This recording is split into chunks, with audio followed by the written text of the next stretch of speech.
What is going on, everyone? Welcome welcome back to the Telsman Xfinity Series here in the Relentless Racing League, presented by Ancient World Gaming for 8 drivers. Actually, technically 7. Dewsbury locked in. It comes down to this last chance to get yourself into the championship get yourself a shot at the championship next week at Chicagoland. Dewsbury put on an absolute show last week at the road course. Dominated his way into the championship 4. And now it just comes down to the other 7: Ludi, Nixon, Collier, Pointer, McRae, Banks, and Schaefer. And looking at the point standings, it's really anybody's game. I mean, no one's really out of it. Of course, Ludi's sitting decently comfortable, +8. Collier 13 out, but I mean, anything can happen here at Auto Club. Tony's here. I'm not sure if he's here, or if he's AFK. He's here. I'm here. He's here. What's going on, Tony? Man, looking forward to this race. I love this track. Oh no, and you get a race it Wednesday, you lucky. Gosh, damn. Looking forward to it. It's not as fun in the next gen car, in my opinion. What? But we ran it last night in the Gen 6 car in our fun series, and we had a blast. I love Auto Club in Michigan in any car just because it's the passing. It's a lot of times you get a fixed setup, you try passing somewhere, it's a pain in the ass. Michigan Auto Club, with how you can enter the corners, enter it really aggressively, throw a fly job on there, try to get a run on the high line, down the back to the front jump. I love those 2 tracks. Yeah, definitely 2 of my favorites for sure. I love the racing it puts on. Auto Club, they can go 5 wide here if the guys can keep a straight line. So definitely should have some good battles tonight. Speaking of Auto Club Michigan, did you catch those flips yet that happened this last weekend? Yeah, I watched LaJoy end up on his lid. Oh, they were almost identical wrecks. It was kind of crazy. And what gets me is I remember after Priest's wreck, everyone's like, oh, well, the grass caused him to catch here, this, and that. Well, now what are you going to say? Because there's no grass there. Yeah, no, they definitely both ended up on their lid, and the grass flipped them back over. So C scared the living crap out of me because when he caught air, that first camera angle made it look like he had enough distance to hit the catch fence or the barricade. I was like, oh my gosh. Yeah, kind of surprising with all the advanced features they have in these cars to keep them on the ground that we saw. Well, 2 cars. C-Flat's never deployed. Ever. Not until yet. LaJoy's flipped, LaJoy's deployed, but C didn't deploy. Yeah, it kind of interests me. Granted, Michigan is one of the fastest tracks. They're not, reduced horsepower at all in the next gen car, like they're like the 2.5 mile. But some of them guys were getting in there 205, 208 miles an hour. It's a lot of speed. All it takes is a little bit of air to get underneath that car in the wrong spot, and over she goes. Yeah, that wreck with LaJoy is weird because his flats were deployed and everything, and it just up and around it went. Yeah, well, I think it was just with him and Noah Gregson getting into it a little bit. He cranked the wheel to the left, and it just kind of changed the airflow and lifted it up.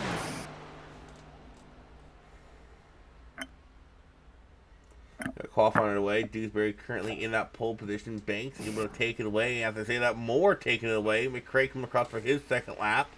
And McRae's first lap. 7/10 off the pace. Evan Ludi gets that pole position.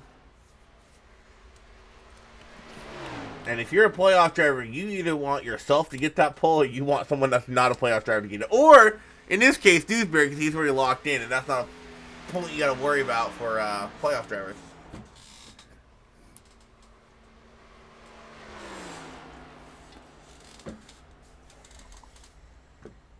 So if I'm not mistaken, Dewsbury, McRae, and Ludi are all teammates, right? Dewsbury and Ludi are. No? McRae is teammates with Pointer and Nixon. Oh, McCrae's on next side. Yep. Okay. Broso gets pulled. Taking it away from Ethan Collier. Dang, look at Sam Gordon getting P3. We gotta watch Brandon Schaefer go out. Schaefer, for the first time this season, I think I got the points to pull it up. I do. For the first time this season, Schaefer looking outside of the play. I mean, and it's only 1 point, but it's only 1 point if I'm not mistaken. Which Schaefer would get the tiebreaker, correct? I want to say he would. I think it goes by wins, so he would. Okay. So he would have the tiebreaker. Okay. I didn't know if you guys did it differently, like based off of each round, or just in general it goes off of wins. Which I would like it if you guys went off of wins in general, because then there's still incentive to win more races than anybody else out there. Because if it does come down to a tiebreaker, you have that position. Yeah, with our point system that we use, the software we use, it doesn't give you the option to separate chase rounds versus overall wins. So the tiebreaker starts with overall wins, then it's top 5s and top 10s. Yeah, which I like. Schaefer getting, I thought he got a little tight riding the gyro can with him. Schaefer's second lap. Ooh, a little bit off the pace for Brandon Schaefer. That will, I believe, conclude qualifying. I think they actually got done early. We'll have higher points. We'll go over our official starting lineup. So Cedric Broso going to get that pole position, going to take away any bonus points that a playoff driver was hoping to get for pole. That's going to go to Broso. Ethan Collier outside of him. Row 2, Sam Gordon, solid effort. I don't know what's gotten into Sam these last 2 weeks, but he has been really quick these last 2 weeks. Getting P3 here, qualifying. I want to say he finished top 5, running top 5 last time I broadcasted on the Oval. Spencer Dewsbury outside of him, row 2. Row 3, Evan Ludy, William Moore. All of SCR running right next to each other. Moore, Dewsbury, and Ludy. That might work in favor for Evan Ludy. Starts his race. Brandon Banks, James McCrae, row 4. Josh Van West and Brandon Schaefer, row 5. Look for the two Brandons to make their way to the front early on. Pointer Nixon, row 6. Row 7, Newbraw and Penley. Row 8, Jared and Sam Sandstrom. Row 9, Joey Maines, Vincent Vakin. Davey Not Racing. Jason Hastings outside of him. And Mr. Tony and Ricky will be that last row. And I won't lie, Tony, with how tight these points are, and I'm not going to say with how easy, but it's not easy to pass here, but how much easier it is to pass than any other oval, I am really surprised I did not see a playoff driver risk starting in the back for that one bonus point, especially maybe someone below the cut line for most position gained. Yeah, I feel like it's kind of risky here. The cars are really loose on fresh tires. They're quite a bit loose, actually, all around. Loose out of 2. Actually, I was seeing it more off of 4. I don't know if it's really? Yeah, especially on the bottom line. But it seems like whenever you cross one of those darker seams, it really loosens that car up. But I'm pretty confident we're gonna see a swing where the car goes to tight, and then you got to put a little wheel in it. So and then oh my bad. It's you're gonna be fighting the car the whole night between loose and tight. I'm curious to see what line's going to be actually faster. So we'll go on board here with our pole sitter, and I'll explain to you what Tony's talked about the lines. You see Cedric as he's driving, you see the little black strips going through the track. These Xfinity cars really are the only cars I've noticed at Autoco in Michigan. You really do not want to switch which groove you're racing in through the corner. Once you enter that corner in that groove, whether it be one of the 4 lanes, stay there. If you try switching, you have a pretty high chance to spin out. Yeah, and it seems more prominent in these cars than other cars. Yes. Especially, and I think it's just got to do with how tight these cars naturally are. You have to put a little more wheel in it to make the corner, and then once those back tires kind of hit that seam, lose traction, it just wants to spin the car out. So it'll be interesting to see how this race goes. I fully expect it's Auto Club. The high line's going to be, your race line, but I think we're going to see a lot of passes made on that bottom line. But I don't know. I never really got in practice. I never really got a chance to get into any traffic to see how dirty air was going to feel. But by yourself, single car, bottom line was quite a bit faster, at least in the short run. Last time I raced here in these cars, if I'm not mistaken, dirty air wasn't bad, but if you got on someone's bumper and took the air off it, you can get them pretty loose. Yeah, that would definitely make sense. Like, granted, that was almost a year ago, but I don't think they've changed the aerial of these cars too much. I think 100 laps, 200 miles. Wow, that's a long race. Yeah, stage is at lap 40. Looking at it, it's about 25 laps of fuel, so they will definitely have to stop in the stage. Yep, 3 extra sets of tires. The question is, do you take that set of tires? These Xfinity cars. This just got interesting. Brandon Schaefer lost internet connection. He is going to Oh be, I no! believe he missed the start.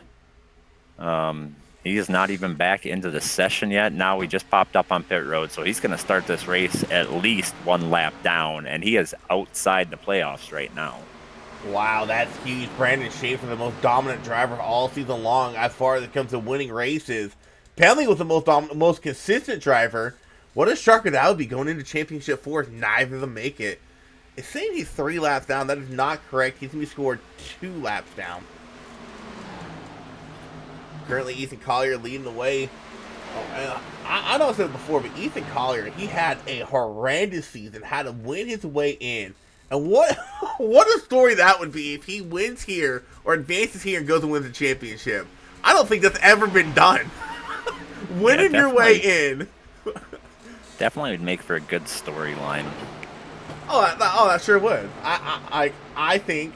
Granted, I'll put this out there. I am not a fan of how he made his way in, but I think I would have a root for him because that would be the ultimate underdog story. Absolutely. I'm going to do my best to kind of keep the points up to date here, but we will see how it goes. So Schaefer is out on track. I believe he is. I don't know why he's saying 3 laps. I want to think he's only 2 laps down. He might be 3 now. We're on lap 4. Yep. Yeah, I think I didn't see him actually get back into pit road until they were starting their second lap. So definitely going to be at least 1 lap down. iRacing is showing him 1 lap down at the moment, about half a track behind the pack. So if they get to him, he's going to end up 2 laps down.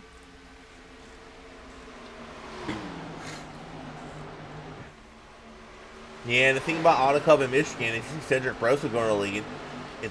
Those are 2 of the biggest tracks we race at as far as like how wide the track gets outside of course, your super speedway. So once these drivers get single filed out, we could go green to checkered all the way. Yeah, I think it definitely is going to be a little cleaner racing early in the run. I think as it gets later, I think the only real issue that you're going to have is that car pushing really tight, and you're going to see people hitting that outside wall. I was trying to figure out who had green numbers. I'm used to seeing Nixon in that 33 Skull Machine. He's rocking a new paint scheme here tonight. Looking really sweet. Yeah, and speaking of clean racing, I don't advertise other leagues, but I was broadcasting another league Saturday. And Tony, you already know which one it is. We were at lap 57 before anybody in a 28 car field got 1 incident point. I assume that was in Michigan.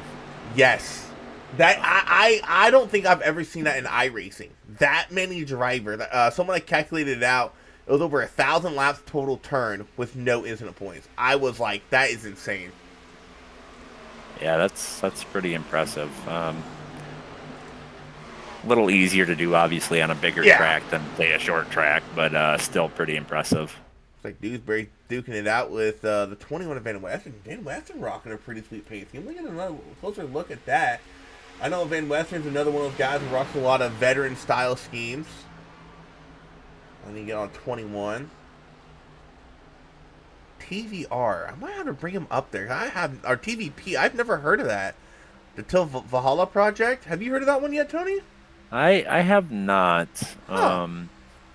I do know that Van Westen spent some time in the Marine Corps, so that Yep. might be something to do with that. But no, that's not one that I am very familiar with. Well, if you get a chance, let's try to get him here in a booster in a race. I'd love to hear some more about it. That's a really sweet paint he's running too. I like it.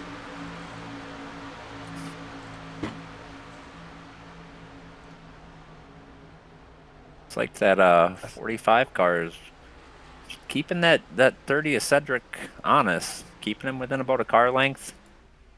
Yeah, he got himself a bonus point for leading the lap already. So if I'm Collier, I'm just kind of just gonna chill behind Cedric here. Not gonna push the issue too much. Heat the tires. You have another playoff contender behind you in the 28 of Evan Ludy. Evan Ludy coming in this race, if I'm not mistaken, above the cut line, well above the cut line. And I believe those two are teammates, so I don't think we're going to see them really push the issue on each other. They might team up and try to get the lead back, but I wouldn't expect much more than that. Is Collier on SCR? I believe so. Let me confirm, but I want to say that that is accurate. No, no, he's on FRC, so disregard. They are not teammates. So He is teammates with Weston, Josh Van Weston. I was pretty sure SCR was Ludy, Dewsbury, Moore. And who's the third? Nixon? No. No, I think that's it. I think they only have 3. Well, if Greg ever hops in the chat, we don't have to ask him.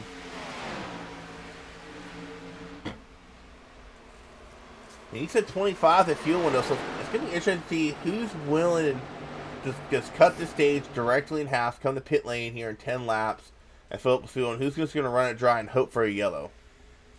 Yeah, I firmly believe that this cutting it right in half is probably the move. These tires are going to give up quite a bit, I believe. Oh, yeah, they're already 6/10 off the pace. Yeah, so I think, minimize that time on the old tires. As long as the caution doesn't come out with people staying out, that's the only way you're really going to get burned by that strategy. But I think that's the move. I need to check to see what they have for tire. So they got 3 sets plus 1. I don't think it would be smart doing fuel only. I think you would lose too much time. Actually, no, I don't think you would go a lap down. They're running 40-second laps. Yeah, I don't think you would go a lap down. And with tires and just 10 laps being 6/10 fall off, I mean, if you're someone like Collier, I can't say that Collier's right up here trying to lead the race. But if you're someone below that cut line, needing to win in your end, it might be worth to save a set of tires. Like maybe someone like Schaefer. Yeah, I would say the only downside to that is it's Auto Club and it has a tendency to have long green flag runs. So I think it's really tough to bank on that late race caution to make that strategy really work here. This is gonna be one of the races where you're gonna wish you had tires and don't have them.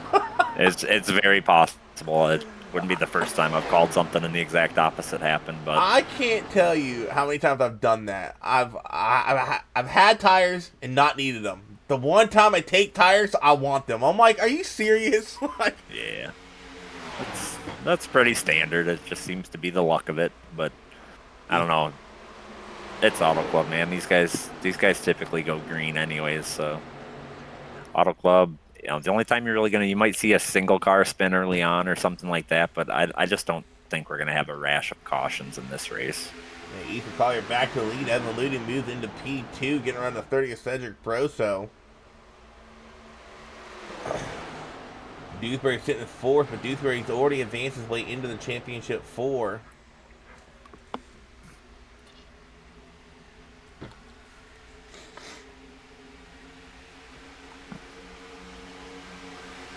Not really seeing too much battling. I think everyone, for the most part, single file out. I think might have just saw Joey Maines look to the inside of the 11 of Ricky Williams, a little bit further back.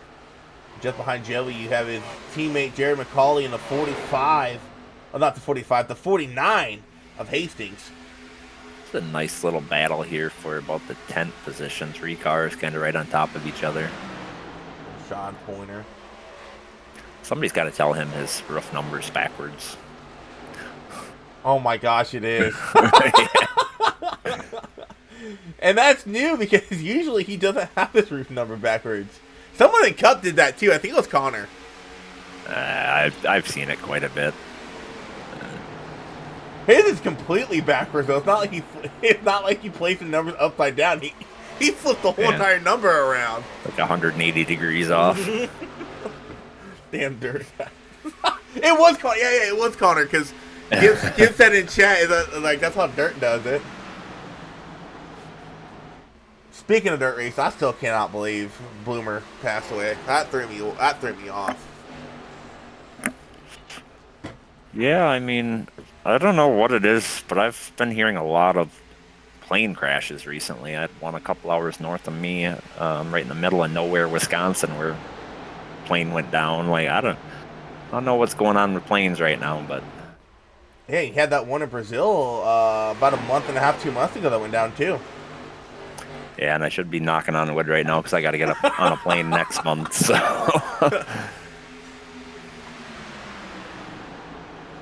You come to that window where you can make it here if you pit for fuel and tires. I just don't see someone pitting this early. Yeah, I think you're right, though. I think if somebody is going to try that strategy, I think now would be the time to do it. Less time on pit road. Oh, the fuel-only strategy? Yeah. Yeah. We got a battle for the lead going here pretty soon. If Dewsbury can get around this 30, Evan Luty's going to have some help in the form of his teammate, the 7 of Dewsbury. And don't look now, this is bad news for Schaefer if you're a Schaefer fan. They're coming up on the 42 of William Moore to put him a lap down.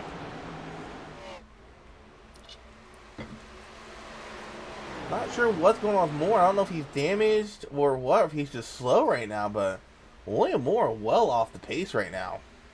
Yeah, I think I'm going to take a peek and see what's going on there. I didn't see anything live, but he actually does got a pretty good amount of right rear damage. That right rear bumper is flopping around in the wind. Take a look at his right front. He must have went up and tank slapped the wall at one point.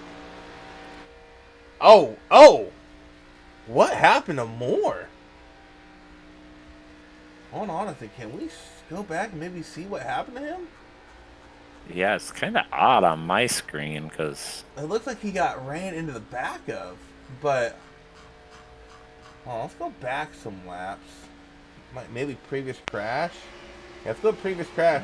Whatever it had, lap 4. Van Western just sent it in there and just barely got in that back bumper of William Moore, and it went flying off.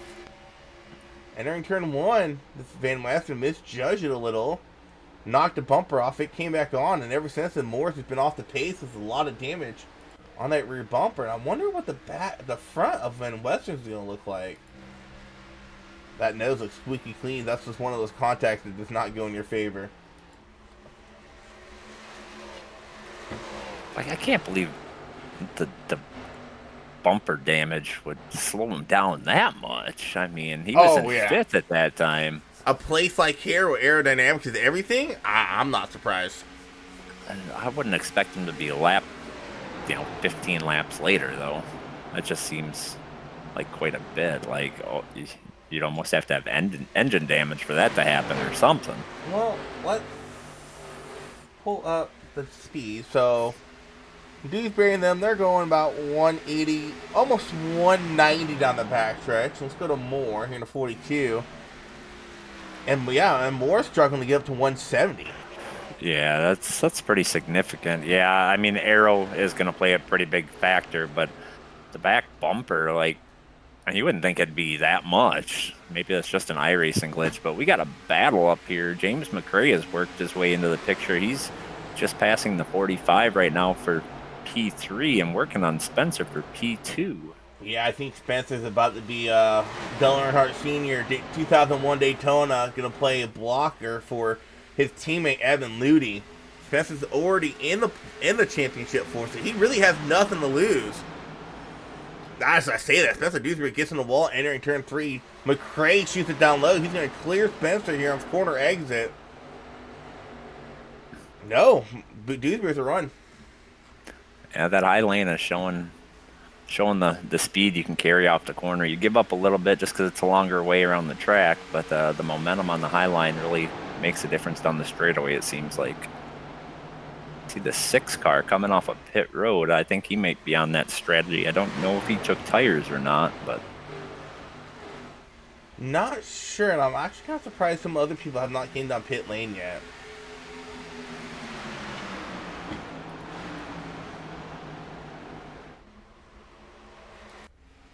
Let's see. Sean Pointer up 6 spots. Same with Nathan Nixon here. Nope. New Broad, the fuel and go for the 6 machine. And this is frustrating if you're the 77 James McRae. You got to get around 2 teammates here, and that's difficult to do in a place like Auto Club. Look at Dewsbury going all the way down the track, squeezing McRae on that low line, really slowing his drive off. Now Ludi actually going to go down and block the run by McRae. I don't know if I agree with that. If I was Ludi, I'm staying up top, try to give your teammate a tow down the backstretch. McRae, they're going to send it in, slip through the middle of the SCR drivers. Ludi's like going to pit road. That's why I think they all kind of adjusted their line there. But that's going to give McRae the outside line with a chance to lead a lap. He leads that lap. Yeah, McRae, he's already 4 above the cut line. And that cut line driver, Schaefer, who is a lap down right now. If we do get a yellow, he would be... No, he would not be the free pass. The free pass would go to the 6 in Newbrough. Yeah, it looked like it.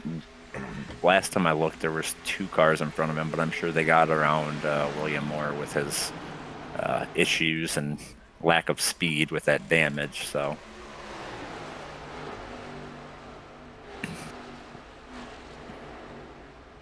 oh, Banks into the wall. Looks like Collier got into the wall a little bit too as well. I think that checked all them up, and Banks had to get in the wall to keep it off of Nixon. I think he still touch Nixon a bit. We got a couple more cars coming out of pit road. 28, Evan Ludi, and looks like 95 of Joey Maines. Yeah, I'm pretty sure Ludi took tires with how much further he's behind. We know the 6 did it, and the 6 is right here with the lead pack. Yeah, and he short pitted a little bit versus these guys. They had to wait a little longer on pit road to get fueled up, so they probably did take tires. Nathan Collier got in the back of Nathan Nixon a little bit. They're rolling through 3 and 4. This battle for the lead, these guys have been side by side for the last 4 or 5 laps or so. Looks like McRae finally able to get the advantage over the 7 of Dewsbury. 7's going to carry a lot of speed off. He was able to enter high and cut down low, carry a lot of speed through the exit of the corner, and going to come right back to that bumper of the 77 car.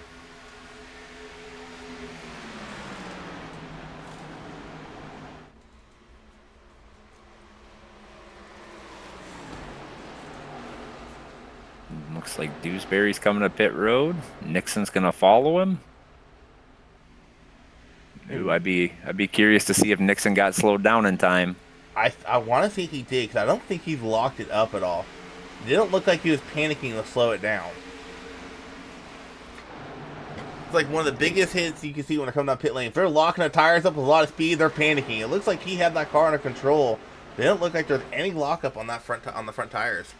Just surprised he was able to make the pass Spencer on pit road. So either Spencer was pretty slow being conservative on pit road entry, or Nixon was going a little quick. 4 tires are on Nixon. Let's see if he takes off right away. He does, so no penalty for Nixon there. Also, another got it down. Also, another thing I forgot to mention, Auto Club has the most sensitive pit exit line in all of iRacing. If you just touch that white line before your 4 tires cross that blue line, you will get a unsafe pit exit. I would know. I had 2 in one race. I was not a happy camper that race. Matt, we're not ignoring you. What are you talking about? I said, "Damn dirt, guys." What are you talking? What else did you say, Matt? Yeah, something about he was going to ask about Schaefer. Yeah, Matt may have had a little too much of that Rainier beer. I told Matt he needs to get himself a barrel paint scheme, and instead of actual barrels, he needs to have kegs of Rainier beer on it, and then somewhere on the cart needs to say Barrel Boy. Pit Road is a busy place. Got 4 cars lined up coming off of Pit Road. And right now, James McRae, he's going to cycle out to the lead once Pit Road cycle's complete. Gordon on pit lane right now. I don't feel like painting it. Get Simone to do it.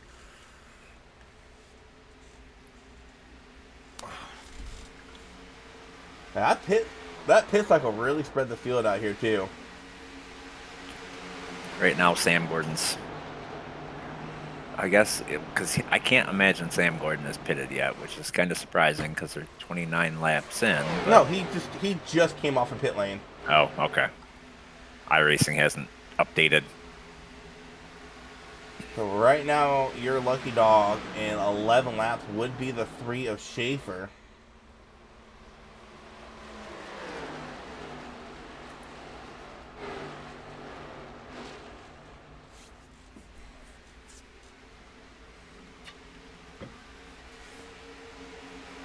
Where is Schaefer at? Schaefer's right there in the middle of the pack. Towards the rear of the pack, actually. But at least he's got that draft. Yeah.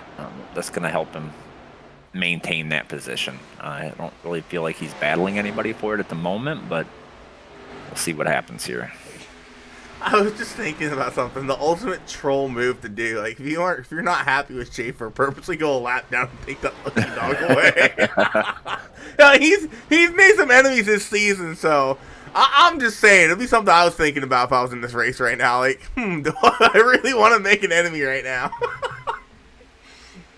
The problem is, I think everybody that he's had issues with is pretty much running for a spot in the championship board. So exactly. What was really hurting Schaefer here, though, is everyone ahead of him, 4 points. They're going to score decent stage points. I mean, Ludy's leading right now, McRae's second, and Nixon's third. So the 3 guys he's trying to race for points, they're all going to score stage points as of right now. At the moment, Sean Pointer is going to get a couple of stage points. So definitely not helping his cause or the 54 Brandon Banks, unless he's able to sneak his way up there and grab a couple stage points. But not looking like it at the moment. Pointer actually just not getting around the 6 of Newbraw. Those are teammates. No, they're not. Newbraw's on DBR. Yep.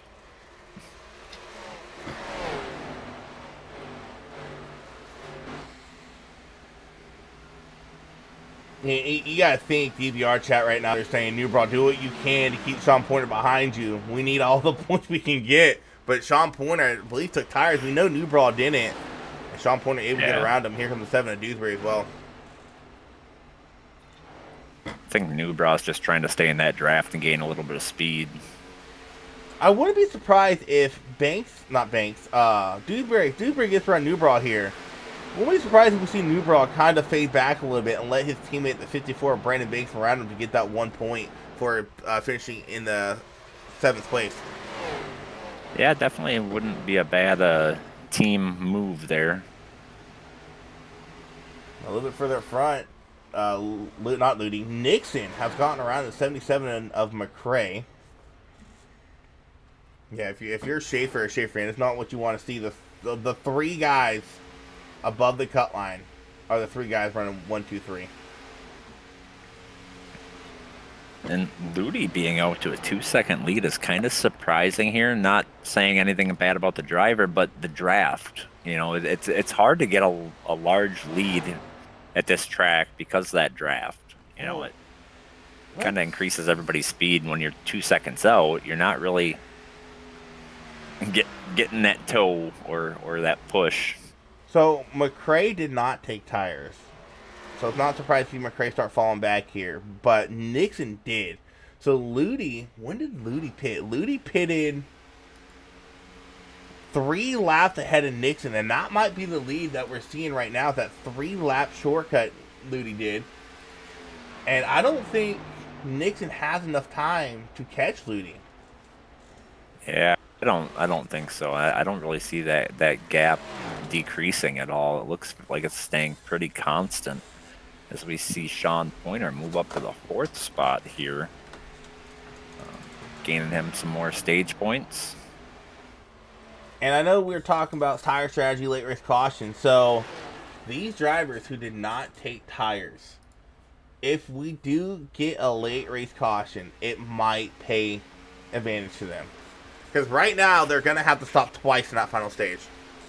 Absolutely. I think the real question is, what do you do at the end of the stage, right? If you took tires at lap 25, do you maybe hold off a little bit? I don't know if that's a viable strategy or not, but No shot. my math says you change tires every 25 laps. If you change them again at lap 40, you're at a 10 lap deficit. You may have to give up a set somewhere along the line. It's the set they're having to give up is if there's a late race caution after the second cycle of pit stops that we're going to have in the final stage complete. It's just you're going to lose too much ground with having that fresh tires. I'm just thinking, fuel windows. iRacing was saying 25 sitting on pit road. I think they might be able to go a little bit longer, but can you do that full 30 with fuel? I think you would have to have some caution laps just to make it to the end without having to stop for fuel only. I want to say no, and the reason I want to say no is because I don't think you have enough off throttle time in the corners here to be able to do a one pit stop strategy and still have decent speed to stay ahead of people. Now, if we're at a 1.5 mile track, yes, you could easily stretch that extra 2 laps because you could use your off throttle time to pop the clutch in. Here at Auto Club, you don't really spend a lot of off throttle time in the corners.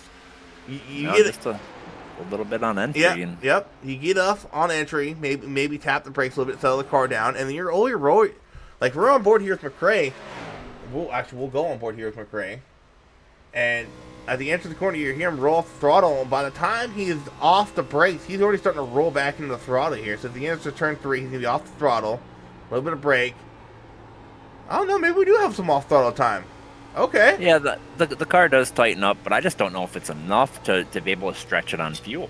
Well, I think that those guys that maybe took fuel only in that first stage maybe having the winning strategy here, because even if you are able to go 30 laps on a tank, if they pitted say 25, they come back in at 40. What are you going to come back in at 70 and then 100? I mean, you would have to get that 28, 29 laps. So you also got to look at it this way, though. It's not going to be a true 60-lap run to end the race. We're going to have our caution laps. So we're going to go back green with like 58 laps to go. Right. I mean, Gordon went 28 laps. If he can save that one extra lap of fuel, that's all you need to save. So it could be possible on a one-stop strategy, but can you be competitive while doing it? That's the question. Versus the guys that gave up the time early, took fuel only, they can be a little more aggressive with it. So this could definitely get interesting. How about the 11 of Ricky Williams getting 5th in that stage? Ludi, Nixon, McRae, Vakin, Williams, Pointer, Dewsbury getting stage points here for our one and only stage. And like I said, that is going to hurt. I don't want to say Schaefer's going to be a must-win, but with Nixon getting 6 points right there, I don't know if Nixon's led a lap. But he has gotten 6 points. So that right there is going to put him 7 above the cut line. Doing some points tallying right now. Tony, I can't believe I'm saying it, but we might be looking at a Final Four with only one DBR guy in the championship. Very, very possible. And that would be shocking because DBR was the dominant team all season long. All right, so this is not 100% accurate, but it'll get us pretty close. Ludi is going to be sitting at, I'm going to forgo the 3,000 or 3,000 points. I'm just going to go double digits here. Ludi is going to be sitting at 63 points. McRae is going to be sitting at 57 points. Nixon is going to be sitting at 54 points. Schaefer got none, so he's at 47. Banks got none, so he's at 43. Pointer is going to be sitting at 41 and Collier at 36. I believe I caught all the lead lap cars with that total. The cars that led a lap. I don't know biggest mover or most laps led yet, but So McRae and Ludi have both led a lap, so I'll bump them up one. I yep, don't I know counted if. that. Oh, okay. I don't And know. Collier led a lap as well. I don't know if Nixon led a lap. That's the only question I have. I don't think he did, because I think he I started a little think bit he further did. I back. think I Did missed he? that. If he did, that's huge for Nixon. I'm gonna go back and check. Oh, it ain't gonna tell me, but I'm pretty sure he did. So I'm gonna give him the benefit of the doubt here and say that he did lead a lap.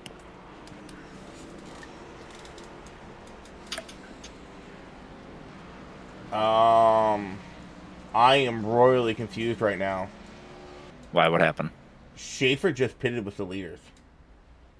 Um, Did I he? will say that. Well, he may have forgone that lucky dog spot because he needed fuel and wasn't gonna be able to make it. Oh no.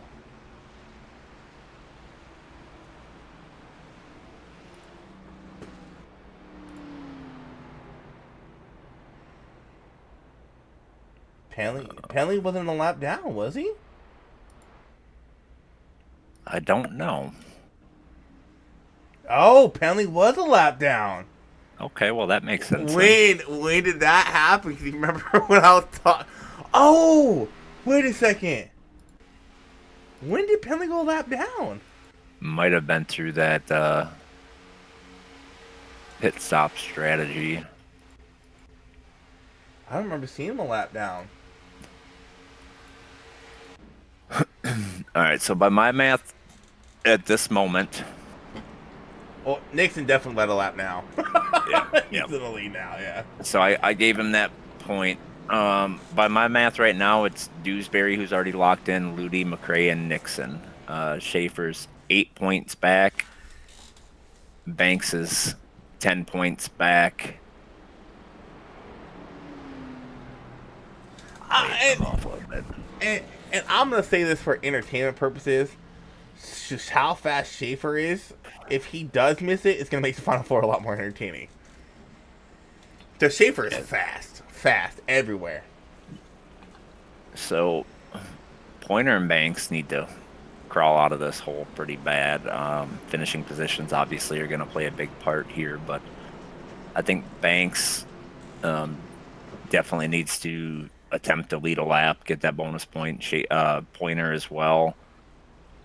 Collier is going to be really tough. I feel like he's going to need to win because right now he's 19 points out. Yeah, I think Collier's in a must win. There's only 20 cars in the track. Yeah. Yeah, Collier's in a must win. Because even if he finishes second, the tiebreaker would still go to Nixon. Green. Pretty sure it would. Nixon with a good jump. Looks like Ricky Williams kind of slowed down that outside lane a little bit, able to allow Ludi to get by. McRae's going to follow. Yeah, and that doesn't surprise me too much. Racing this series this season, Ricky's always been kind of a little bit slower on the restarts. So it's not a huge surprise he checked up the outside line to me. And for his position, he's out of the playoffs. Is it really worth, pushing the issue early on? Yeah, it checked him up a little bit, but it's also conservation, right? He's racing for a checkered flag, and if he pushes the issue, ends up causing a wreck or something, what's he really racing for then? Yeah, Jared McCauley making some moves all the way up against the outside lane, trying to get around some drivers. Working on a 7 at Dewsbury. McCauley's the only guy really running up in that third lane. Him and Newbrow are the only two I'm seeing. Oh, I'm sorry, Williams got the wall. Williams got loose off of turn 2, almost collected the 7 at Dewsbury. 28's making a charge for the lead. He's going to slide up in front of the 33. Going to take that lead. Man, McCauley, he is running all the way up against that wall. I don't hate that, but I just don't know You can't do how that long long the term. tire. Yeah, I don't know Yeah. how long the tires are going to last up there, and you don't have a lot of room for error. Let's call it. Yeah, I used to hate running the high line. I used to hate tracks that you had to run the high line at. I started doing it so much, I actually kind of prefer it. I, I kind of I like the love fact it that here. you're on the verge of smacking the wall all the time. I don't know, it's entertaining. But here at Auto Club, you just put so much wear into that tire with how much extra you have to turn in. Yeah. But I will say, I think if you're going to do it, I think early on is the time to do it because it definitely, the car is pretty loose. Yeah. So you don't have to put as much wheel into it to get it to turn. You can kind of drive it off of that right rear and get the car to hook left for you. Yeah, like if I'm Jared, I'm gonna do it probably maybe 1 or 2 more laps. You keep doing it too much longer, you're gonna put too much wear in those tires, and you're just gonna be way too tight on the back end of this run.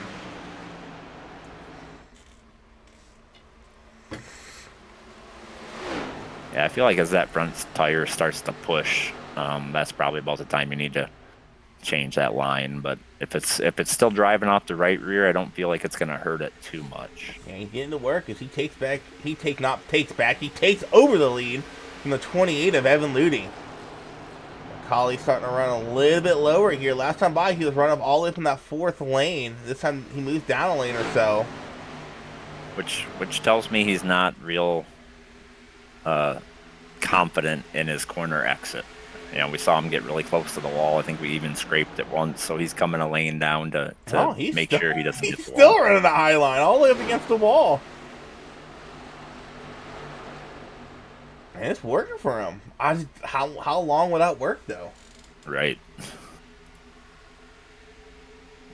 But that's kind of the notorious line for Auto Club, right? In most cars, is that high lane is that race line. A lot of times, you know, some guys will run it a little bit lower. They're just not real confident pushing it that close to the wall. You really got to manage your throttle on exit so it doesn't push out. Yeah. As we see Schaefer making some moves here. The one thing I just noticed of that last corner entry is there was a lot of flames coming out of that 29. I mean, he is spending a lot of off-throttle time entering the corner on this high lane. I didn't see too many flames coming out of the 28 machine. Yeah, that bottom line, you're not off throttle a lot, just a little bit on entry, and then you throttle it through and drive it off the right rear. At least that's what I experienced in practice. High line definitely off throttle a little bit longer, but you have more time to get it up to speed. You get back on throttle a little earlier than some of these guys can. Yeah, as we were following far chase here with Ludi, you saw Ludi, there's no flames coming out. Jared had a couple pops of some flames shooting out of those exhaust pipes. Let's see what happens here in 4. Yep, some more pops. And Ludi, he's just lightly off the gas. But it kind of tells me he's entering the corner. I think McCauley's entering the corner too hot. Yeah, he's probably pushing it. You feel like you're Superman running that high lane. You feel like you can really drive it in there deep and cut it down a little bit to keep it off the wall on exit. But, you know, it's that discipline that, you know, I personally lack at a track like this where I just want to run it wide open. But you do that for so long, you're going to pay the price in the long run. Well, it's just like the next gen. They give you such a false sense of, oh, I'm doing good saving tires, you know? I'm 20 laps in this run, I'm not getting tight. Next thing you know, 5 laps later, you're smacking the wall every corner exit. You're like, what the hell? Yeah, you're running out front, and then before you know it, you're running 10th. Well, it's because every other car, you're used to 10, 15 laps to fall off starts. The next gen, you can go another 20 laps before you start getting fall off. But when the fall off happens in the next gen, it's instant. It's like, bam, right there. Like, lap 20, you be fine. Lap 21, you're tight as hell. Yep. I notice it a lot at the short tracks. Ooh, we got 21 blinking pretty bad back here. And you see Jerry now going down to try to give some dirty air to that 28 of Ludi. But, like I said to start the broadcast, I don't really recall dirty air being a huge factor in these cars on Auto Club. Now, Wednesday night, dirty air's going to be horrible. Oh, have fun. Have fun with that dirty air. I do feel like the longer you run, the more the dirty air is going to affect in the Xfinity cars, just because the car kind of transitions from loose to tight, and the more dirty air you put on that nose, the tighter it's going to get. Next gen, it don't matter where you're at in a run. That dirty air is horrendous. I fully expect to see 5 wide Wednesday night at the next gen car because everybody's going to be looking for that fresh air on the nose of their car. I kind of wish they would set these next gens up like what we saw earlier today in the actual cup race, where someone gets on that left rear or just gets the air off your rear, it loosens you up, but it don't do that in next gens, which kind of sucks. Really, No, it it does feels that like every mile and a half. It feels like it tightens you up more than anything. Like anytime we go to anywhere that's a mile and a half or longer in next gens, you watch it real life. They get to that back bump and they take the air off that back bumper. You'll see them start fighting the wheel. In iRacing, no, it's not a thing. I think they did a phenomenal job with the trucks, redoing the aero package on the trucks. They needed to do some aero package updates on the next gens. I think they get it to where you give that car in front of you, you take the air off the bumper, it loosens you up. I think it'll make the racing a lot funner in next gens. I feel like you got to be more conservative when you're in traffic like that. Yes. But I will say they've come a long ways from when the next gen first came out and you're wide open around every track. Or when you go 200 miles an hour reverse. Yeah, it wasn't very realistic. It's getting better. And I'm actually watching Macaulay's teammate Joey Maines. He's starting to run that high line as well. Oh, Spencer and Schaefer just had a little bumper, little fender rub in there. That's gonna upset the 7, I believe.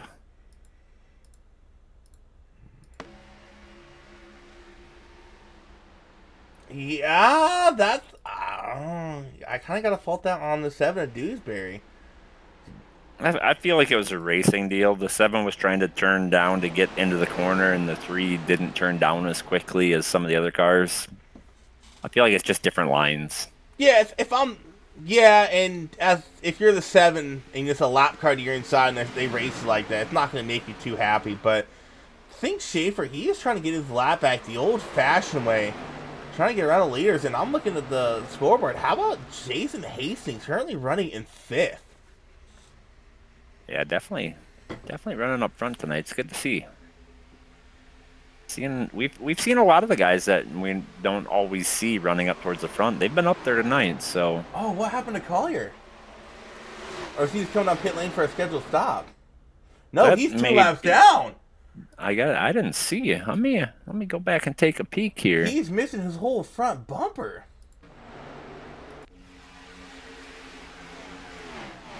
He's still on pit lane. Oh my gosh! There was a huge wreck coming off of turn 4. Broso, the 42 involved. Holy cow! Coming off of turn 4, Broso. Nah, not Broso, my bad. Collier just slides up in front of the 30. 30 was there. Definitely not clear. 30 didn't change his line at all, No. Doesn't seem like. He just ran his line, took the 42 out, and 36 out with him. Oh, that's a tough break for Collier. But in the meantime, Jared McCauley, he has a new contender here up the front. It's not Jared. Evan Ludi, he's falling back to 5th. See if you can't see what happened there to the 28 while you're watching a replay. I think he just kind of backing his pace off a little bit. Maybe being a little conservative on fuel. Go watch his last lap here in second. We'll speed it up here a little bit. See if he smacked the wall or, like Tony said, maybe he's starting to be a little conservative.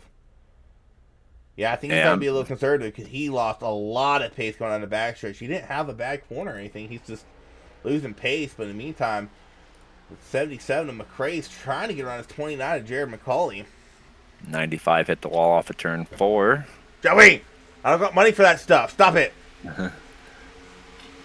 Didn't really seem like it slowed him down too much. He's able to maintain his position and keep it going.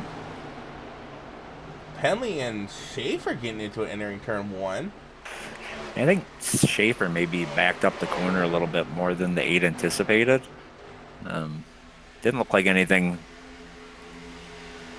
like dirty or anything. It just seemed like he may have burned up his tires driving up towards the front and had to back up entry a little bit, and the 8 did not anticipate that. Yeah, it looks like the high line's finally starting to catch up to McCauley. Is now McRae's working on him. Here comes the 20 of Sean Pointer. Pointer in, I wouldn't say a must-win, but it's pretty close. Yeah, he would. If not a must-win, he definitely needs some people to wreck out.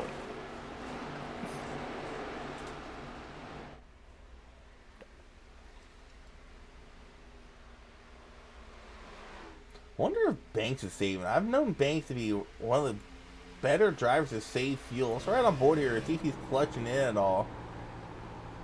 No significant fuel saving by Banks. Yet again, we don't have the fuel calculator, so we don't know how close we are on fuel. Now, I wonder if the 28 Eludi is saving, because he's really dropped his pace. I gotta think that he is, just based off of his lap times. Got to be saving some fuel. Oh, he is. He just clutched in going into turn one. Trying to stretch this out. He's on that strategy where they took tires at lap 25, took him again at lap 40. He's got to stretch this out to about lap 70, 72-ish to make it all the way to the end on one more set of tires. Now, I will say this. I think Ludi is spending a little too much time on the clutch. And I think that's what's really costing here. What he needs to do is he just needs to adjust whatever his off throttle time was. I think penalty just came to pit lane. Whatever his off throttle time was before he started saving, he needs to go back to that. Don't adjust how much time you're off the throttle to save fuel.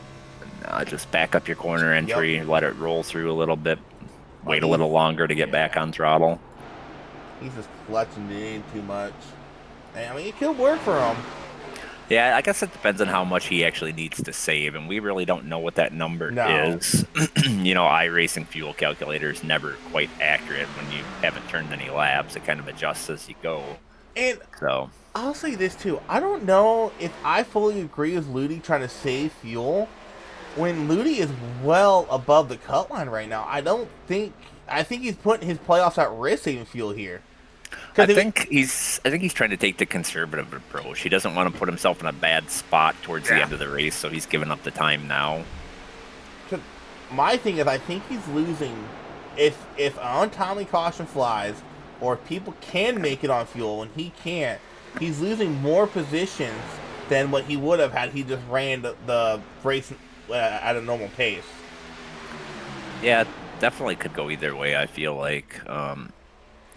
These guys on the fuel saving strategy, I think, don't want to see a caution because it really makes them I hate it. Their strategy, it's going to upset their strategy completely. So, do they take tires? Do they not take tires and come back in 6 laps later? It would be a really bad time, I feel like, for them for a caution to come out right now.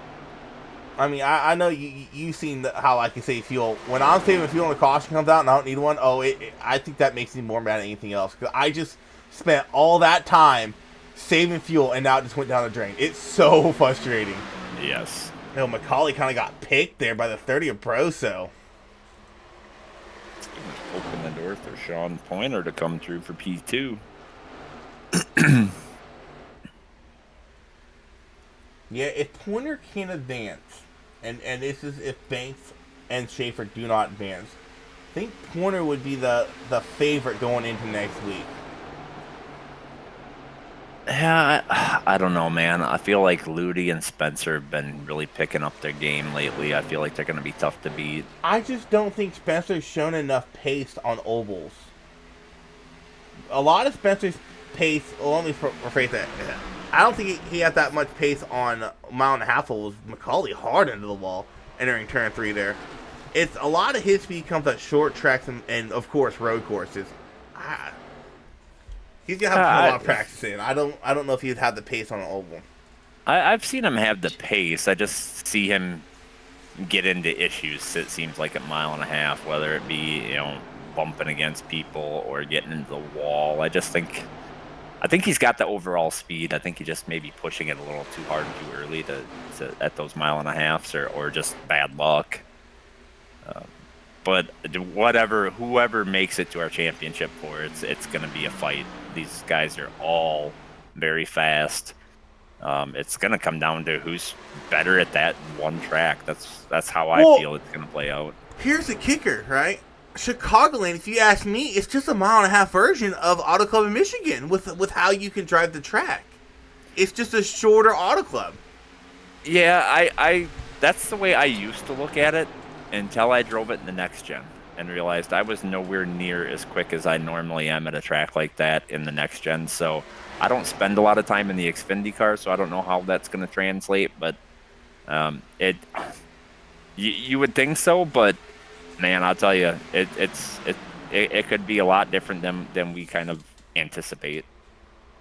Well, Pointer does take the lead over from James McRae, And 67 out of 100. that may be a teammate helping a teammate get a bonus point there. Well, so right now, if Pointer wins, Nixon would be out. Yes. At this moment, yes. So, yeah, if I'm a Crane, knowing you're somewhat good on points, maybe he plays a role of, hey, I'm going to make it so you have to pass 2 people for the win instead of 1. I definitely, McRae's sitting good points wise. I don't feel like that's going to be an issue for him. As I say that, Definitely. actually, McRae gets a really good run off of turn 3. Here comes the 29 of Jared McCauley. He's going to shoot it 3 wide, no, 2 wide. Trying to get that back bumper of James McRae at the end of turn 1, 69-100. I believe Sean Pointer, he might be in save mode now. Well, it's about that time. You might see him start coming to pit road here pretty quick. About 28 laps under green here. 30 to go till the end. We may see him start cycling through pit road, and this may be a, hey, I want to be in my line for entry of pit road move as well. As we say pit road, here comes Jared McCauley. He's coming to pit lane, coming to 31 to go. I don't think Jared can make it. Now, these 2 guys, if they can go, I think if they can go 1 more lap, I think they can be good to go to the end. I think it gives you a little reassurance. Yes. But with that being said, we saw McCauley lead early in this run, yep. And you're burning up more fuel in the lead than you are being towed by the car in front of you. So that may be why we see him coming in a little bit earlier than some of these other guys.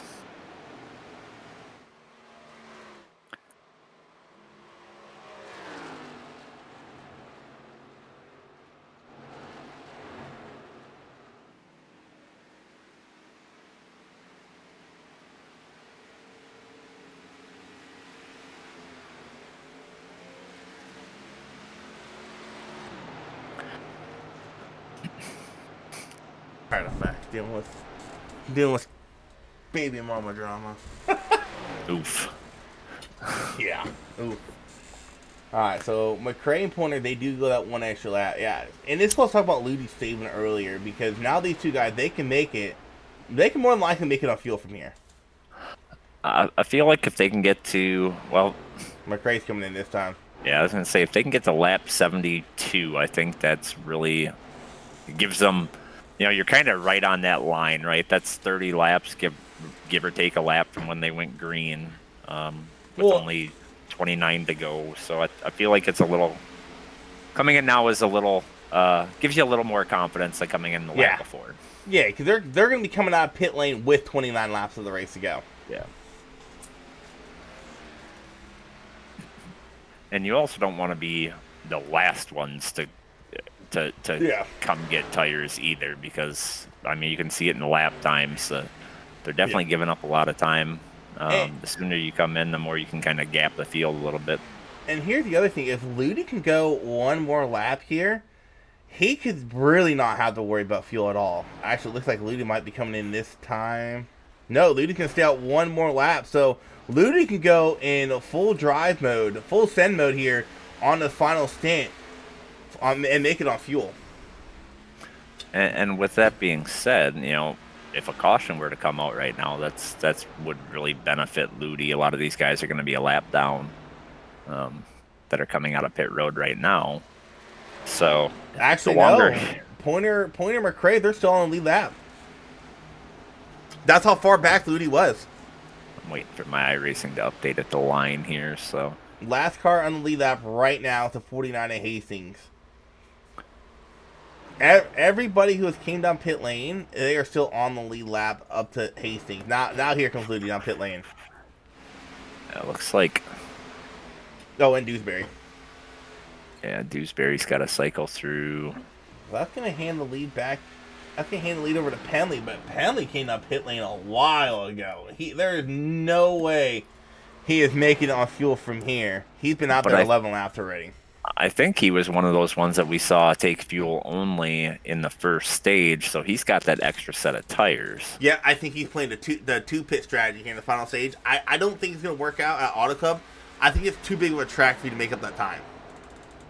Yeah, I think he's banking on that caution and having a fresh set, but if nobody else has a fresh set, you're still sitting, 15th on fresh tires. Can it be done? Yes. Is it difficult? You kind of want to have a split field or the top two cars or whatever stay out and be third, fourth, fifth, something like that. But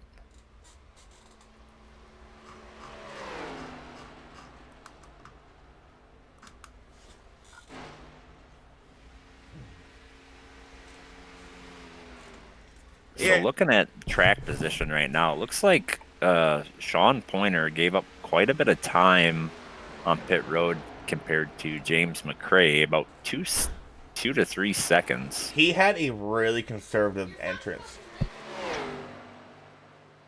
And Auto Club is one of those ones where you can really drive it in deep compared to like some of the mile and a halfs that are, your standard ovals.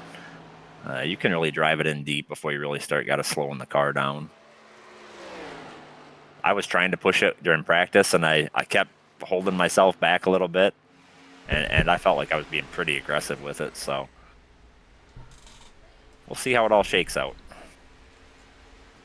Yeah, so here's what we know. Penley, no way he's making it. I don't foresee Jared being able to make it either. McRae, Banks, and Pointer possibly can. Well, and with that being said, by my math, Pointer and Banks are tied, and I believe that's either for first car out or second car out of the fourth position. I think it would be second, but with Schaefer having issues he's having, they're technically the first car out. Yep. And right now, Schaefer is running 15th, one lap down. So they could both easily close that 4-point gap, but it's still 8 points above Schaefer to Nixon, and Nixon is running in the 10th position. So they dang near have to win this race first or second, with Nixon staying in the position he's at to really move themselves up into fourth. And here's another thing. If we do see a yellow, Schaefer is in that lucky dog position. He is in position to get his lap back, and that would change everything up. Yeah, but still, even with the lucky dog, you're starting behind cars that may be slower, damaged, so he's going to have his work cut out for him either way, but consecutive cautions, I think, would be a better break for him, so that way he could start in front of those lap cars or damaged cars. I don't know, 23 to go. I mean, if we see a yellow now, go back green, 20 to go. We know Schaefer. That's plenty of time for him to make something happen. Plenty. Yeah, definitely is. It's just how hard do you push it? Because the guys that you're trying to get around may not be the guys that you're normally racing around. And I mean, really, what does he have to lose? But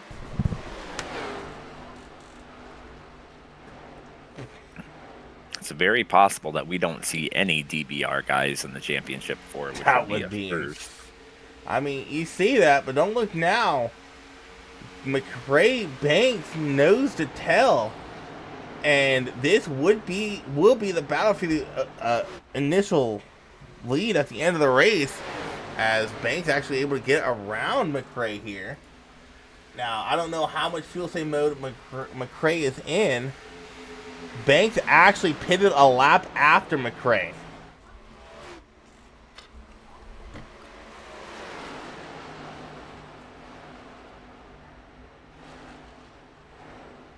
And we believe that will actually be the battle for the lead if this is to run green, because we do not believe, we know Penley can't make it, and we don't believe McCauley can make it. I just think McCauley pitted too soon. I know he had to. That's just too many laps to save on a 2 mile track.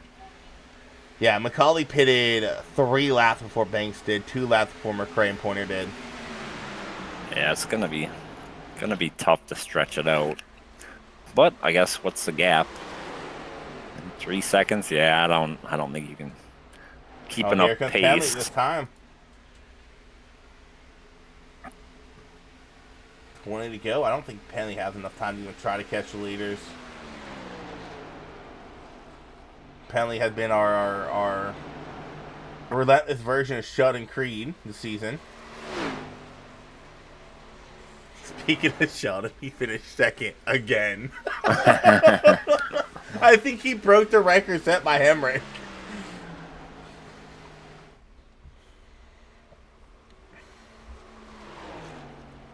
Well, he better get that win because here comes McCauley this time. So McRae Banks will be battle for the lead, but he better get the win this season because he ain't gonna get it next season on Haas. There's no way.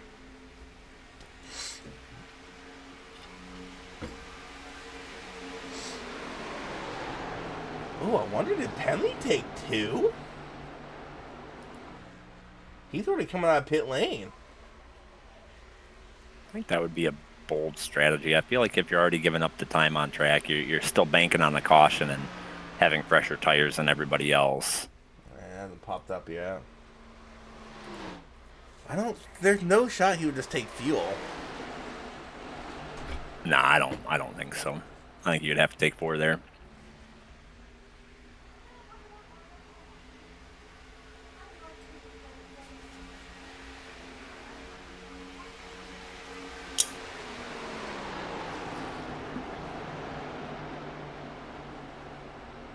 So right now, the lead is 4 cars right on top of each other. Yeah.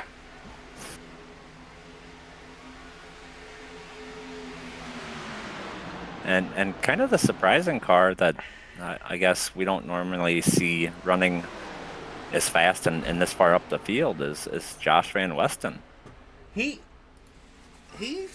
can run up front. It's just usually we're seeing him caught up in other people's stuff and wrecked out or had the penalty of some sort by this point in the race. So he's been doing solid. Had a solid, clean race. And I'm watching McRae here. It almost kind of looks like McRae is just using Banks to help him save fuel. It doesn't look like McRae's really trying to pass Brandon Banks right now. Yeah, I think it's too early. I think you just got to stay within distance until about a lap or 2 to go and then try to send it on the bottom. Or just pull an Austin Dillon move. Yeah. No, don't do that, because here, we'll take that win away.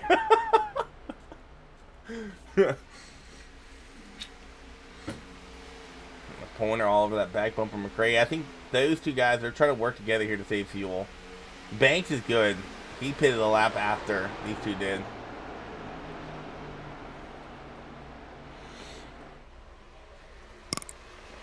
I guess the real question is, are we going to see teammates helping teammates and McRae fall back and try to push Pointer to the lead? I think you got to get around the 54 before you do that. Unless you use the draft, do a little slingshot to get to that outside line and have the 77 jump up right behind you.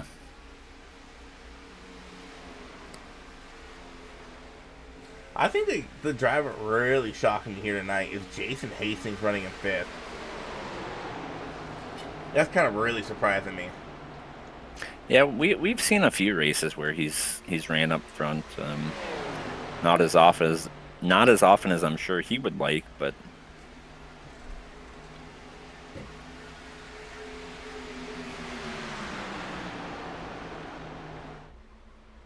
Joey made that pit lane on the fresh tires. Splitting up that Exiles Esports combo of McRae and Pointer for the time being.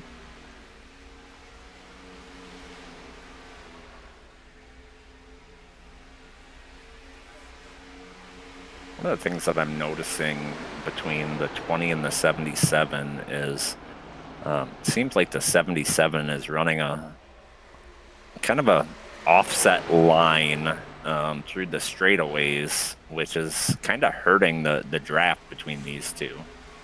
Yeah, but I think he's doing that to try to give the 77 some clean air, and 77 might use Joey Means going low here to his advantage, but I think Banks can get too much of a run coming off the turn 4 here.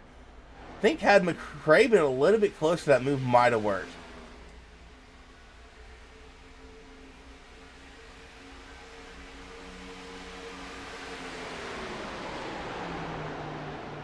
I see Pointer really backing up the corner and getting a better drive off. Missed it a little bit on that corner there, but the other corners I've been seeing him where he's been kind of separating pretty well away from the 77 and then gaining the drive off and getting back to his bumper on corner exit. I think Pointer might be in save mode because he's actually getting passed by the 21 of Josh Van Western now.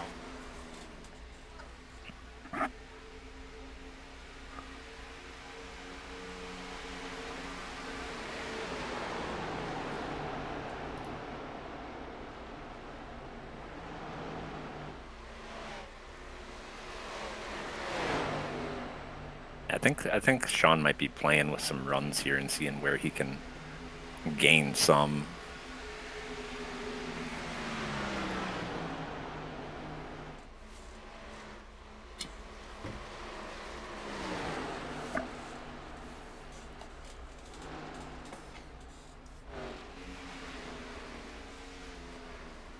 Love and go this time by. Brandon Banks leading the way.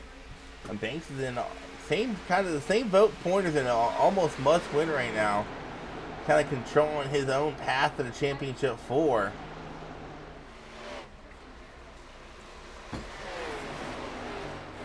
And I think McRae, if you can't get Sean Pointer up there to win this, then you need to win it, because if Banks wins, Nixon's out. Yeah, if I'm McRae, I think I'd rather see Nixon in championship 4 instead of Banks.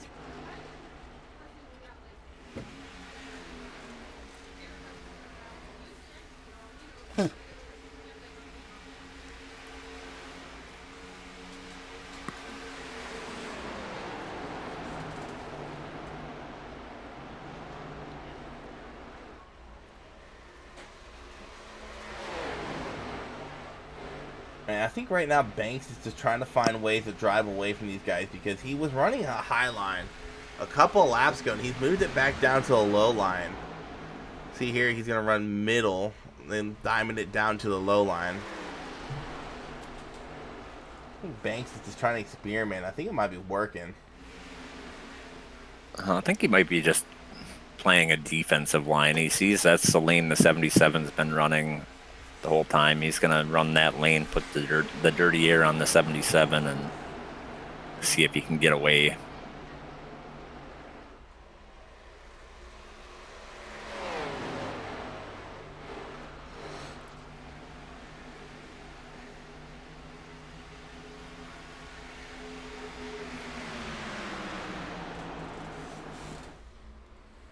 Nine to go, coming off of turn 4. So I feel like McRae, if he's saving any right now, he's got to start closing that gap a little bit and see how close he can get just to have a chance. Yeah. I mean, we all know that Banks is going to be tough to pass. He's fast every week. So I feel like you got to start seeing where you're stronger so you can set this up for, with 1, maybe 2 laps to go to make that pass. I just think we're getting to the point of tires. It's going to be really hard to complete the pass. I think the best way to do it is maybe run, get to his bumper and corner entry. Maybe run middle to high and try to get a run off of the corner. We got 6 to go, 7 to go this time by. And it looks like he might be closing that gap a little bit. Definitely gets him on corner entry, but then Banks comes down and gets a little better drive off. But the way I see it, I think the 77's got to go to the high line to make the pass. He's got to set it up and just back up like turn 3 and 4 a little bit, and then just send it through the corner. And Banks gonna run the high line here. Interesting. I think Banks realized the 77 is catching up, not trying to play defense, but Banks actually did not get the run off that corner I thought he was going to get. I thought Banks would get a way better run off, but he doesn't.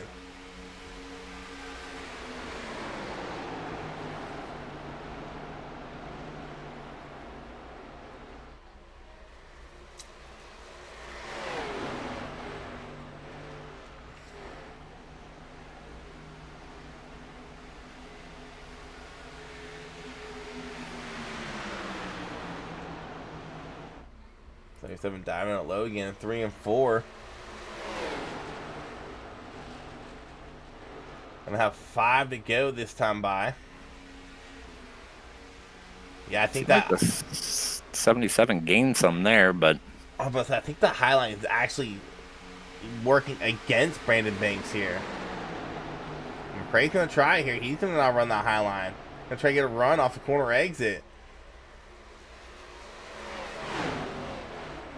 yeah, I feel like if you're going to run that line and try to gain, I think you got to cut it down a little more and carry more speed on the exit. I feel like he lost some speed because he wasn't able to turn the car down to the bottom after entering in the mid portion of the corner.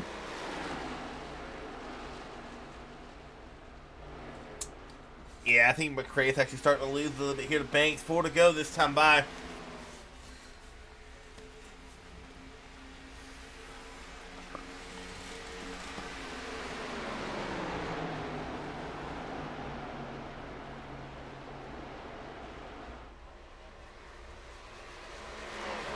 Last thing these leaders want to see, or especially Brandon Banks wants to see right now, is a caution.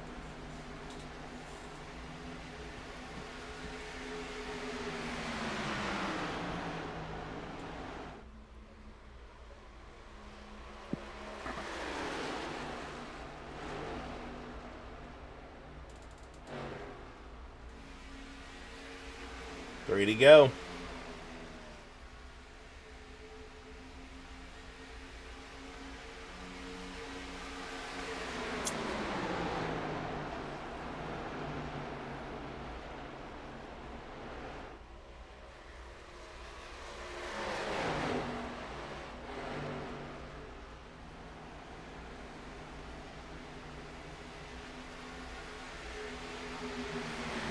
I just don't think McRae can get close enough. No, I don't either. Banks running that high line yet again. I just don't think that high line's working like Banks wants it to. McRae actually just gained quite a bit of time from 3 and 4 there. 2 to go this time by. Banks back down to the bottom.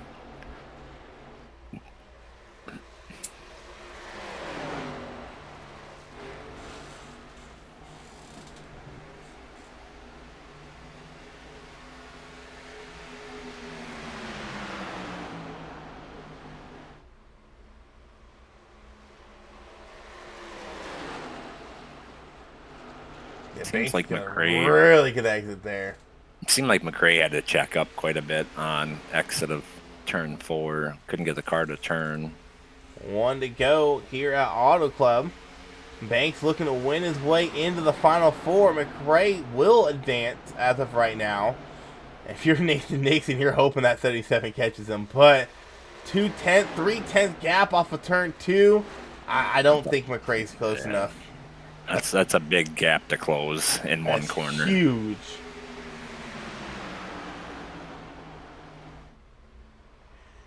Brandon Banks rode through 3 and 4 one final time. Brandon Banks will win his way into the championship 4 next week at Chicagoland.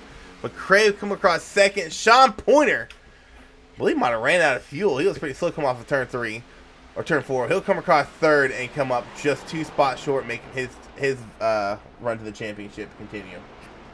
Yeah, I'm pretty sure that Nixon is going to be out. Banks will be in, so it'll be Dewsbury, Ludi, McRae, and Banks. We will get our admins to get our points updated to confirm, but I'm pretty confident that's going to be your championship 4.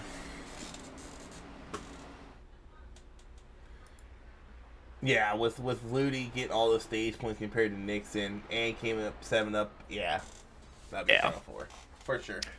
And Ludi finished 9th, so really didn't give up much on finishing position. No, and he got a ton of stage points over. Right.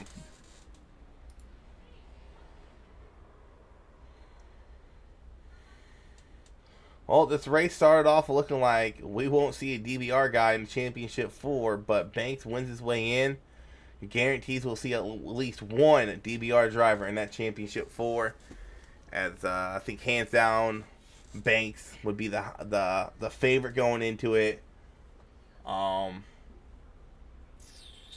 oh, it's gonna be interesting with McRae being right there on Banks and Chicagoland being somewhat of the same style of racing we saw here tonight. It could get interesting at the end of that one. How many laps is next week? 150? 150? Something like 110. that. Only 110 at a mile and a half? For the championship? What the heck, Matt?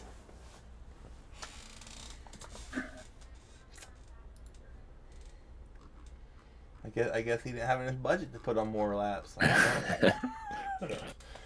Alright, well, let's start off with our race winner, Mr. Brandon Banks.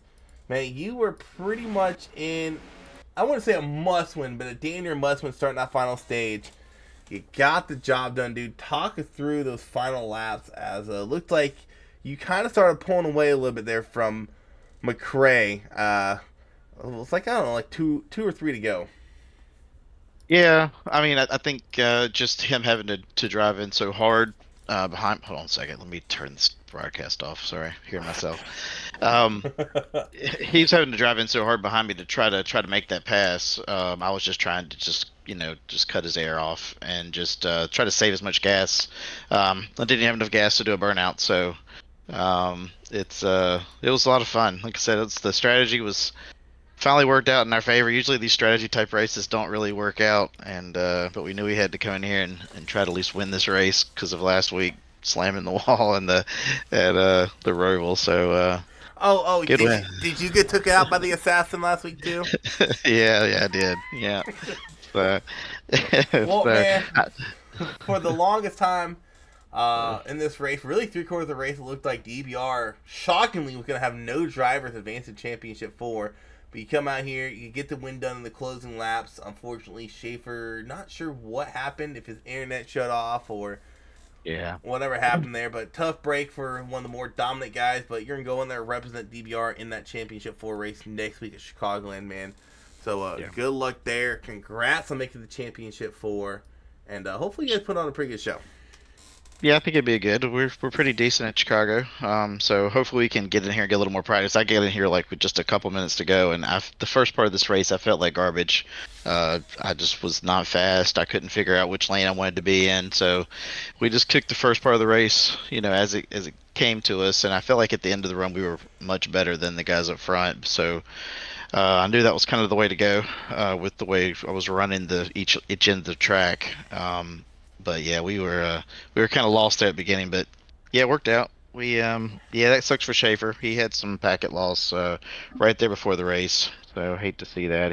He's had that happen a couple times to him and knock him out of races. It's unfortunate, but hopefully you can figure out what that is and get it fixed. But yeah, I say it was a lot of fun, and James and them, they're tough. They're tough guys to race against. Him and Sean and all those guys, they're tough to beat. So you know, uh, definitely a lot of fun to race against them. And we'll go in next week and see what we can do.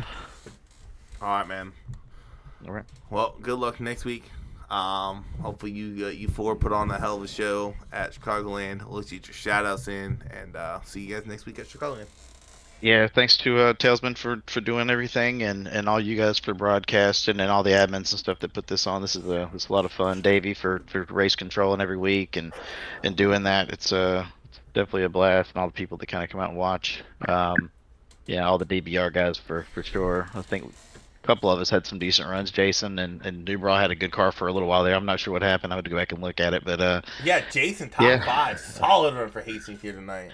Yeah, he was fast. So congrats to him for that. And like I said, we'll go to Chicago and we'll try to win this championship.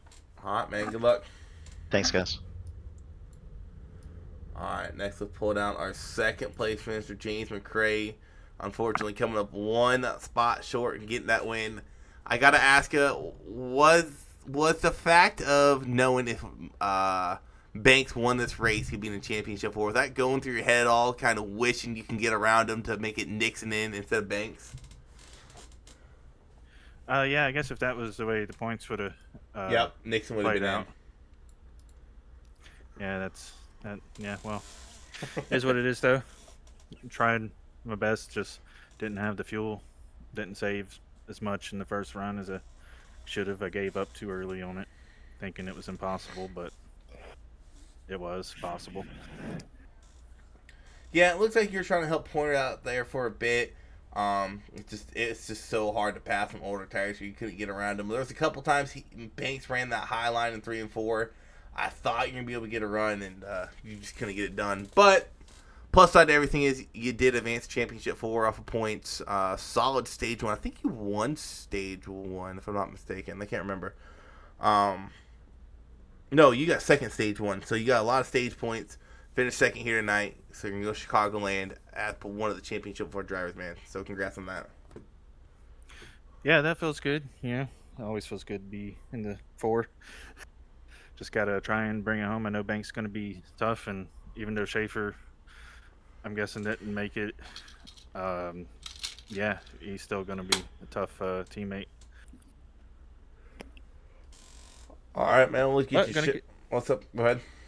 I was just saying, gonna give it my all though. All right, let's get your shout outs in, man, and let's get congrats. Yeah, I guess, man, it's been so long since I've been up here and I forget everything. Telsman, Ancient World Gaming, sponsoring everything you guys putting on the broadcast, and yeah, my mom out there watching, and everyone exiled or helping me out all season. All right, man. Good luck next week. Thank you, guys.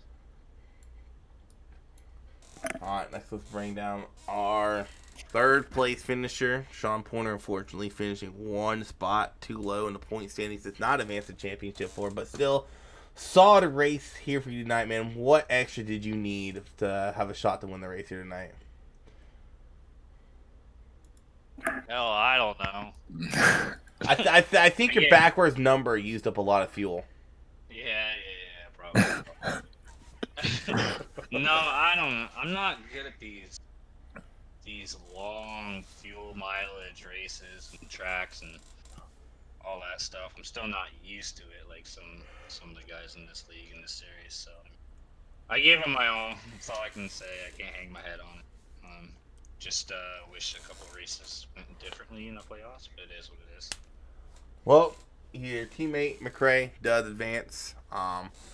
So we'll probably see you working with him quite a bit next week at Chicagoland. But I got too much to say, man. I was kind of rooting for you there. Was gonna like to see you advance, but just could not.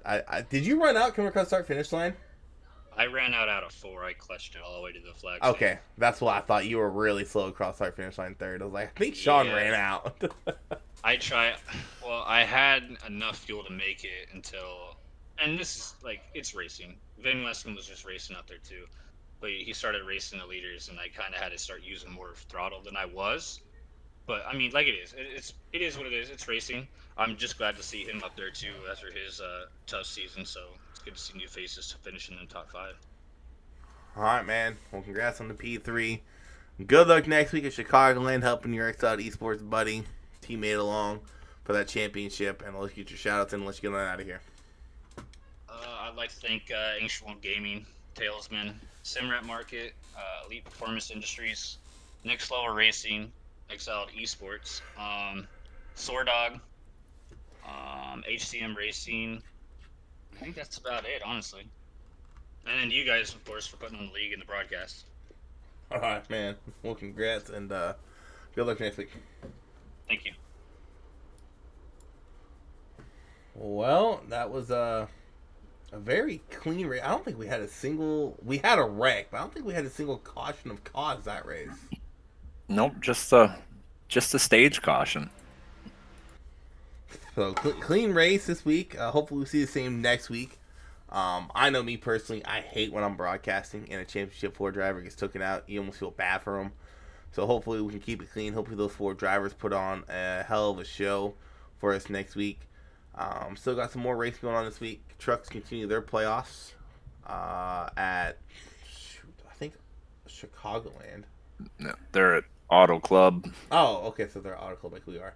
And then Cup, they'll round out their round of 8 next week at Auto Club. And just like this week, there's some big names that are currently out of the cut line due to the assassin on the backstretch at the Roval. So it should be interesting yet again for the Cup Series to get their way into the championship four. And then ARCA, they still got their playoffs going. 2 races left in their schedule. They're going to Richmond this week. And then we just got 1 week of racing left after next week, and then we get a little vacation. Admins get a break from all the whining, and I get a break from broadcasting. Tony's laughing, and he knows what I'm talking about. Oh, yes. So, we got 1 week left after this week of racing, and we'll come back. Teams will be adjusted. New faces will be in Cup and Xfinity. We're going to bring in, I think don't we have a ton of new guys coming in to the entry level series? Yeah, I think we're kind of holding up to see how many spots we're actually going to have available next season, but for all the different series. But I fully expect to see 40 car fields in all 4 series next season. So should be interesting to see how it all plays out. Also, do we got any news on how the entry level series is going to work next season? Are we going back to what it was when trucks were first implemented, be another progressional series? Or are we going to have still 2 entry level series coming in to Relentless? Still in the works at the moment. We're still working out all the details, but stay tuned. Hopefully, we have news before the end of Cup race next week, so we can let some people know what's going on. But let's just say there's going to be a lot of work done here by me and the other admins within the next couple weeks. I thought you were about to say there's going to be a lot of angry people. I'm like, no, don't say that. No. Just we're as the league continues to grow, we have to change some stuff up here and there. So we're in new territory here with the league, expecting those full fields across the board. So we're still figuring out a few things, but the official announcement will be out very soon.